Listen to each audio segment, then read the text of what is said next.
பாக்குறாங்க. நான் நினைச்சேன் ஏன் இவ்ளோ எனக்கு ரொம்ப தூரமா இந்த லொகேஷன், ஏன் எனக்கு ஃபேன்ஸ் எல்லாம் அங்க இல்லையா, ஏன் இவ்வளவு தூரம் கூட்டு வந்திருக்கீங்க அப்படின்னு நினைச்சேன். நான் யோசிச்சேன் இந்த ஏரியாவே ஒரு மாதிரி இந்த ஏரியா கூகுள் மேப்ல காட்டும்ல, இந்த ரெட் காட்டும்ல, அந்த மாதிரி இங்க மட்டும் 4 மணிக்கு இந்த சீரியல் பார்த்துட்டே இருக்காங்க அதிகப்படியா அப்படின்றத கண்டுபிடிச்சோம். நிஜமா அந்த மாதிரி இது பண்ணி தான் கண்டுபிடிச்சிங்களா?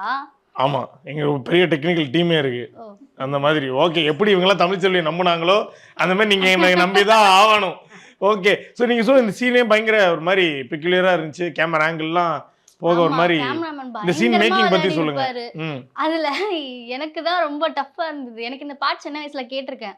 சும்மா ஸ்டார்டிங் மட்டும் தெரியும். தாலிவரம் கேட்டு வந்தேன் தாயம்மா, இது மட்டும் தெரியும். சின்ன வயசுல இது மட்டும் நான் பாடிட்டு இருந்திருக்கேன். நான் நினைச்சேன் வெறும் ஸ்டார்டிங் அந்த பிட்டு மட்டும் தான் எடுக்க போறாங்கன்னு சொல்லிட்டு பேப்பர் வாங்கிட்டு அதை மட்டும் மனப்பாடம் பண்ணிட்டேன். ஈஸியா இருந்துச்சு. So easy. இந்த ஒரு லைன் மட்டும் முடிச்சாச்சு. அப்புறம் பார்த்தா ஃபுல்லா அந்த 108 அம்மன் பேரு இருக்கும். அது எல்லாத்தையுமே மனப்பாடம் பண்ண நான் உட்கார்ந்து. இந்த சீனுக்காகவா கட் பண்ணிலாம் எடுக்கல? இல்ல கட்டெல்லாம் போச்சு. இருந்தாலும் ஃப்ளோல நான் சொல்லணும்ல அந்த அம்மன் பேரை டக்கு டக்குன்னு அப்படியே டைரக்டர் படிப்பாரு, நான் அதை பாட்டா பாடிட்டே இருப்பேன். நான் மனப்பாடம் பண்ணேன், இருந்தாலும் அவர் சொல்ல அப்படியே நான் அந்த 108 அம்மன் பேரு சொன்னீங்களா? என்னங்க அந்த இந்த ஆங்கிள் சுத்தும் போதெல்லாம் நம்ம அதை கரெக்டா சொல்லணும்.